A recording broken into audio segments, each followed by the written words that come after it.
What's up, guys? How is everyone doing? The red light is on. Dave Van Auken. Man, I'm pumped. I'm pumped. I'm so excited. Met her around, like we talked about just off air, like a month and a half ago out there in Albuquerque when I was there for the Bare Knuckle FC event. Had some really cool times at Jackson Wink, and that's where I met Katharina Lehner. Kat, how are you doing? Hey, good to see you. I'm doing good. How about you?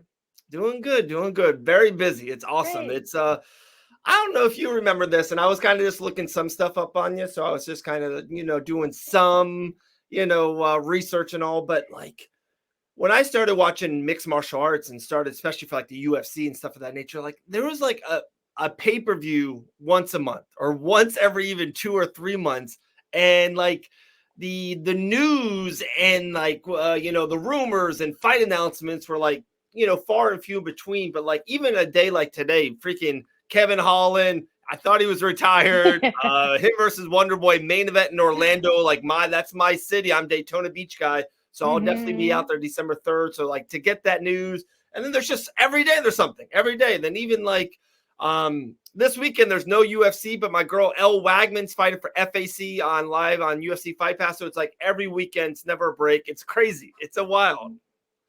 It's really crazy, and I feel like we're so spoiled. I'm honest with Yes. you. When there's a weekend without UFC, Yeah. I'm like, what the fuck? Like, Yeah. I have nothing to do, you Yeah. I feel you. I feel know? you. Yeah. Awesome. Well, like, yeah, I don't want to like ask you like origin stories and how you got into it. Like I said, I kind of did some research, looked it up. You were looking for a boxing gym, found MMA. We're not gonna do that. I just want to like this is bullshit. Let's just talk about life. I What's I kind told the story so many times. That's right? why. I know. I even seen you like recently on another podcast. It's like this. It's like no, we ain't doing that here. I got some fun questions at the end just to kind of bullshit. But just like I want to talk about you. What are you doing? What's everyday life? What are you doing daily, weekly? What's your world right now? So I started my camp, I would say last week. I will fight in about 6 weeks. So Is I'm that out into there? camp. That's not official yet, but soon. I think next week. Okay. Yeah, Okay. yeah. Okay. But So all I right, can say I will fight that's in what I six mean. Fight weeks. Banana's got to make another post next week now. As a, we just keep on working. Yes, yes. I just talked to my manager today, and I was like, I just tell I will fight in 6 weeks, but that's it. And next week, we're gonna make it official. Well, I would say I have a boring life right now. That's camp life. I wake up, I eat, I go to the gym. I do work in between, like my fan pages. That's my main thing. I do in between. Then get ready for second session, sometimes 3 sessions, and that's it. Like that's my routine, Monday to Saturday. Like Sunday is like the only day off. And I'm honest, I'm just too tired on Sunday to do something special. Yeah, Maybe yeah, a yeah, little hike, but it has to be. It's more like a trail, just walking. yeah, yeah, Like yeah. not a real Bullshit, hike. and hopefully with friends, kind of But connecting. no. So yeah, that's gonna be my routine now for the next 6 weeks. Okay, okay. When I always do like my shows, I always like have this permanent black marker. It's just my thing. And like I said, I have notes for you. It's all in permanent black marker. And I always joke about with fighters, they absolutely love when you on the calendar. There's only so many fight rumors, and there's always all these organizations that want to fight with you and flirt with you, like, hey, can you do this and that? But until you get that permanent black marker and put it on a calendar, finally that date. I always hear sometimes it's like as a fighter, like you're going to the gym still every day. You're just this hamster in a wheel, and sometimes it's like, God damn it, I just want to fight. Like I want that Yeah. poster. I kind of want to put something on the calendar to kind of like gear my body and ready for it. So how good does it feel that it's maybe not official yet or whatever? We can't announce it yet. We'll talk about it next week or whatever. But how good does it feel to be this fucking close of getting this permanent black marker and put something on the calendar? It feels amazing. Yeah. Like my last two fights were canceled. The first time I got COVID, like on weigh-in day. Second time I broke my fucking toe and I couldn't fight. And I started training again in August. And since then, I'm just like, hey, I want to fight. Like I want to make money. Like I'm training Right. every time. Like since I haven't fought since 2 years, but it's not like I stopped training, I'm training like nonstop. Mhm. And it's also, I feel like I cannot take a break without having without having had a fight, because I feel like, and I think a lot of fighters feel like this, we don't deserve it. Like Right. I wanna fight, and after the fight I can go on vacation and enjoy myself and take a break for Yeah. 1 or 2 weeks maybe. But right now I'm like, hey, you haven't fought since 2 years. You can't just like sit around and chill. Right. Yeah. And honestly, and if you can say it if you want to, or if you don't want to, that's all good. Can you be okay with not fighting that for so much more time because of your fan page and because of like the money that brings in, or like sooner or later, like you have to tell your agent, like, hey, I need a fucking date, like I need a fight, because not even just for like the paycheck of the fight itself, but everything it brings. If it's more sponsors or more eyes on you, some more eyes on your fan page, or even, of course, you're not, whatever your next fight isn't your end game or your goal, like whatever, you have your sight set at this or at this. So how important is it, just money wise and keeping everything going to have that fight?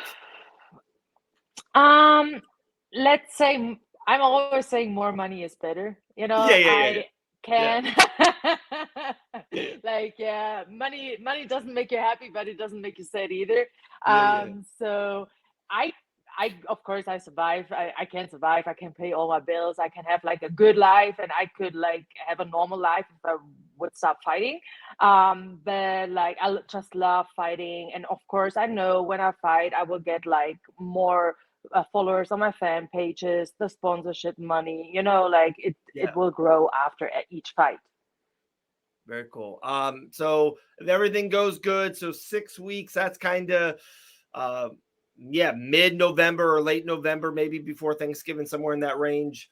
If everything goes good there, what is kind of if you take a little holiday break, end of the year break, what's kind of what your 2023, how fastly, or what kind of organization, or where would you want to kind of be in your MMA life, your career wise, in 2023?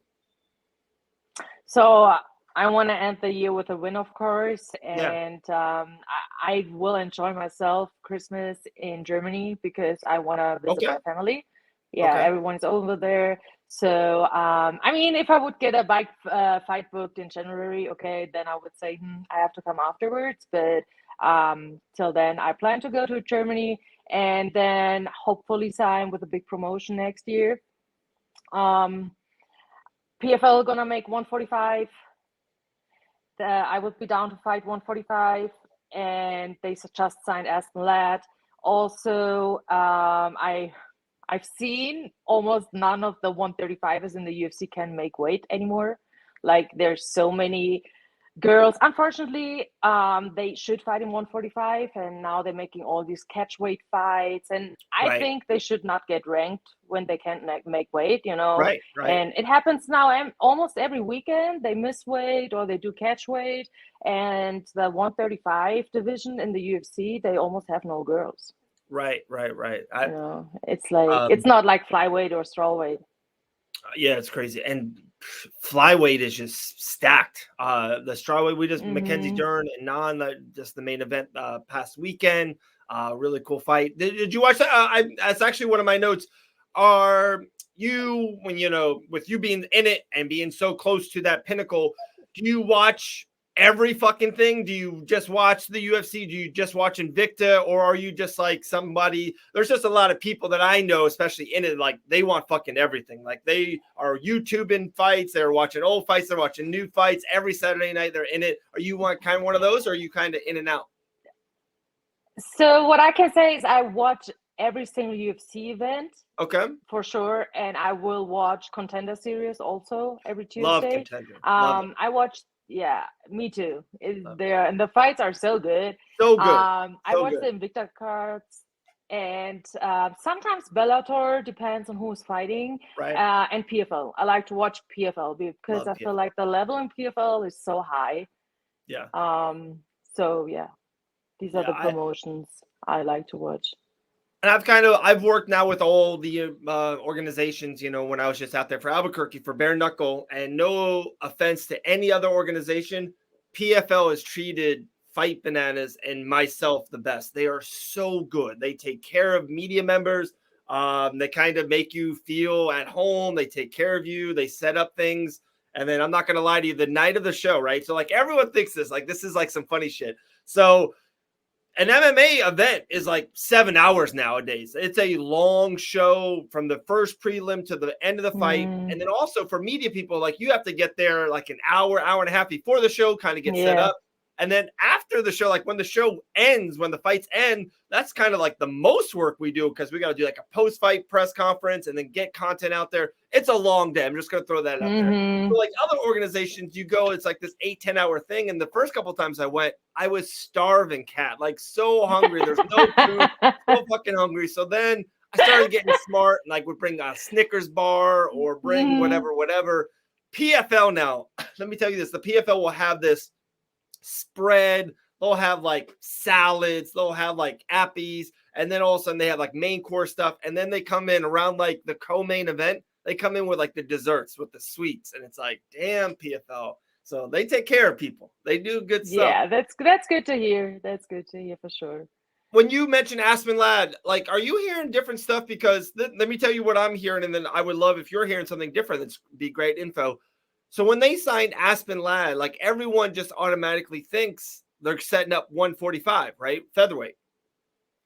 Are you hearing that? Or I've been hearing that Aspen, that might not be a definite that she's going to be 145 or one. She might even actually go up to 155 and do the whole tournament, which the Kayla's in and stuff of that nature. And then also what PFL is trying to transition into next year and in the foreseeable future, they're still going to have their tournaments and their weight classes, but they're going to do more kind of pay-per-view type of events with names like Aspen Ladd and Thiago Santos and Kayla Harrison and Anthony Pettis, and just kind of have like cool fights, like just like cool big matchups, even if it's bringing Cyborg in or just even Aspen versus Kayla, like a once-off, and even Aspen won't even be in the tournament. So have you heard anything different about PFL doing 145, or just that's what we are assuming with Aspen?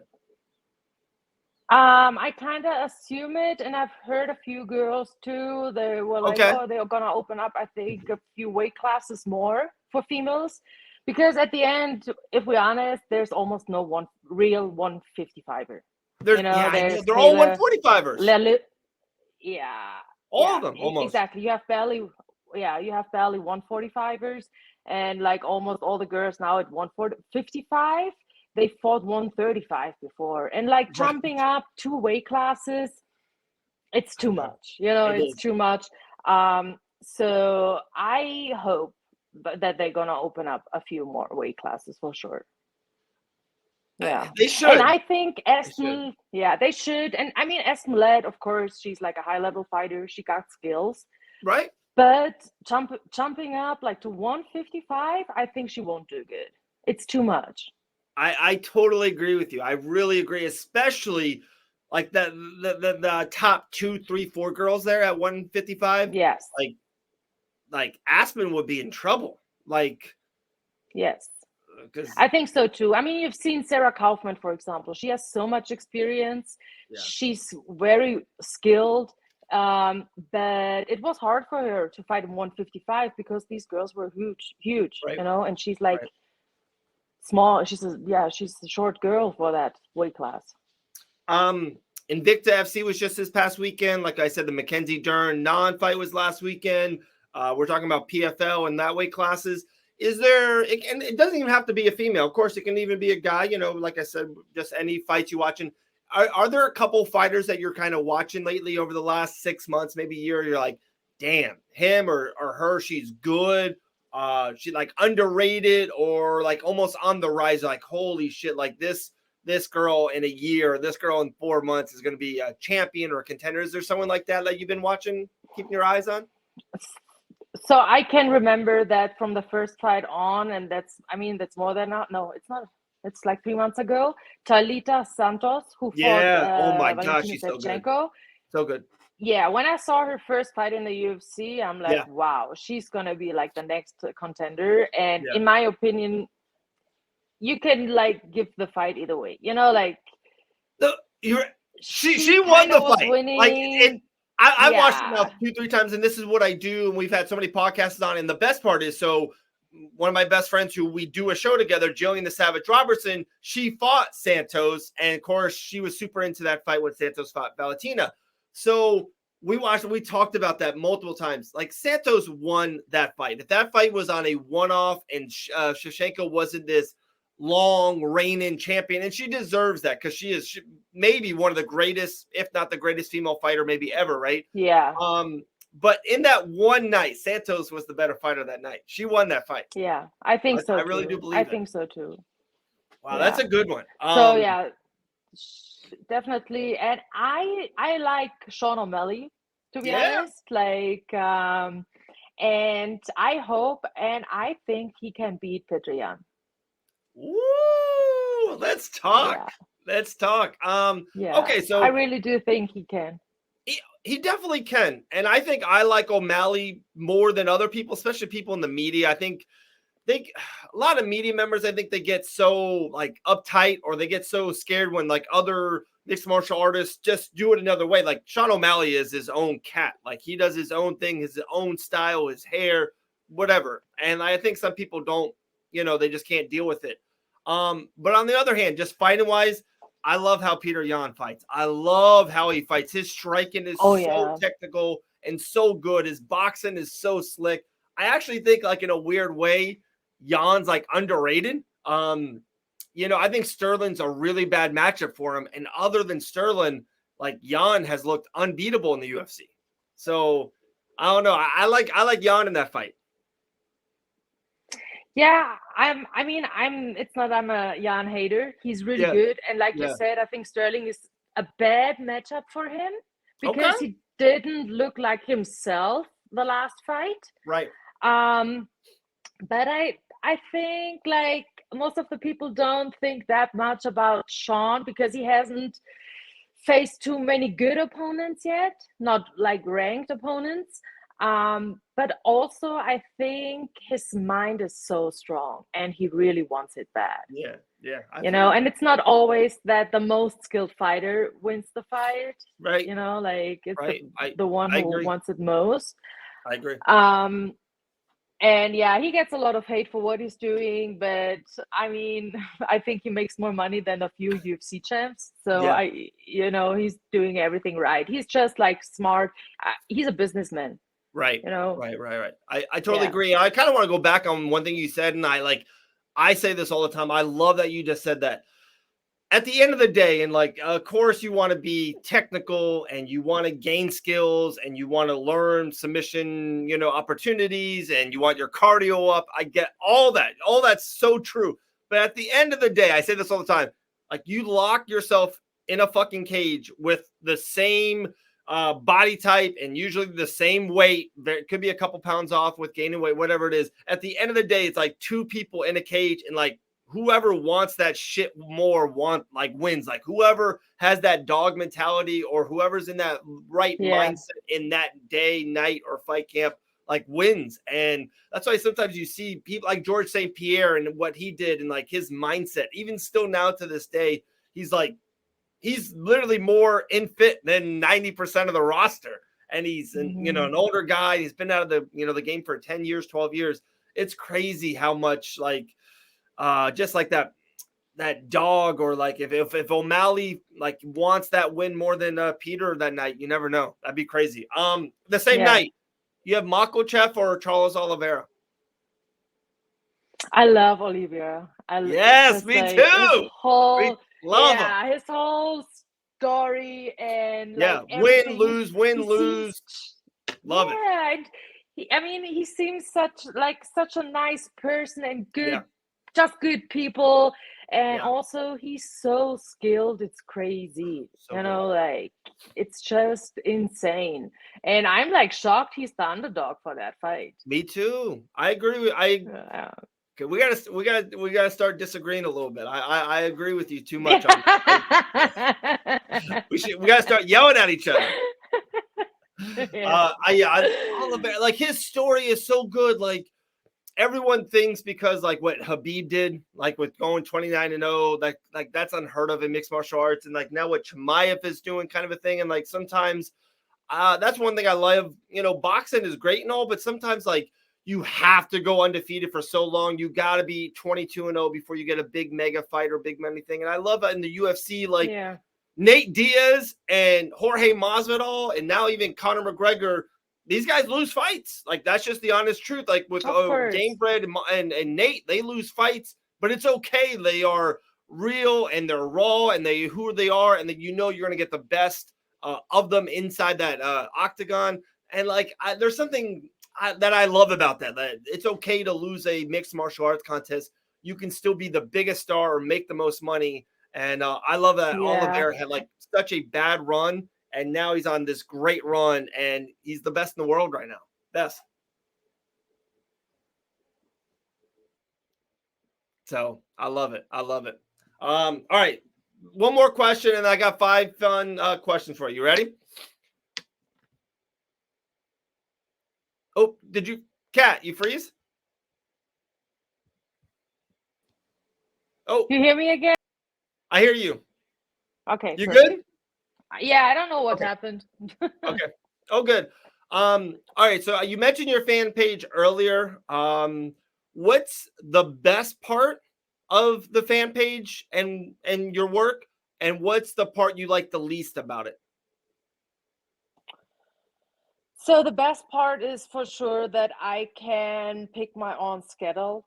Yeah. Like I can train whenever I want, like I can train whenever I want and like do my stuff then there whenever I feel good and like have time for it. Of course, I kind of try to pick times where most of my fans are online. But yeah, that's the thing, like the time thing. Then also I can do it from everywhere, like you still be able to do it even if I would sit in Cancun on the beach, I could do it from there too. So that's the thing. The least favorite thing is, I would say, when some people are just like rude, because you have to that sometimes. People think like, oh, I subscribed now and now you have to talk to me 24 hours, and they forget you're human and you have to do your stuff too and sleep, and you can't be online 24/7. Right. And sometimes then they get rude kind of, or like, because OnlyFans is like, of course, for a lot of porn stars too. And I think some people forget like OnlyFans is like for everyone. Yeah, like you can do it as a chief, as an athlete, actor, whatever. Right. But they expect like you're a porn star, and if you tell them, no, you're not like on a porn star fan page, I don't sell porn here. Then they can get rude too. Yeah.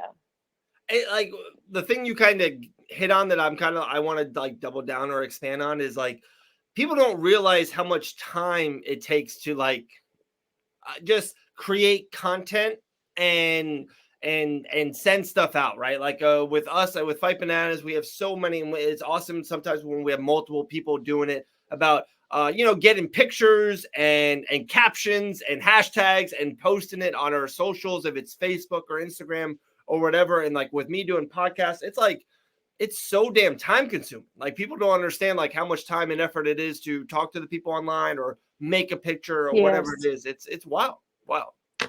It's a lot of time, but I'm blessed right now. I moved to a new house with 2 roommates. One of the roommates is a porn star too, and he's a porn star. He's really a porn star, and so he knows everything about like editing and like camera, and it's just perfect for me. And we have another roommate. He is a camera guy, so he works from home, and all the time when I need something, I'm like, Dame, I need this and that. Can you please hold the camera? And he knows exactly how. And so renew that lease. Renew that lease with them. Renew it. Get do it another year. Yes. All right. 5 questions. Ready? First answer that comes in your head. All right. What's your favorite app on your phone? Don't put pressure on me. Say it again, please. Go. What's your favorite app on your iPhone? TikTok. Okay. Your all-time favorite movie? All-time favorite movie, Moonlight. Moonlight. Okay. What actress would play you in a movie about you? Gina Carano. Oh, that's a good one. That's a good one. Who's the most Who's the most interesting person you have ever talked to? Actually, my porn star roommate. There you go. That's a good one. Last one of my favorites.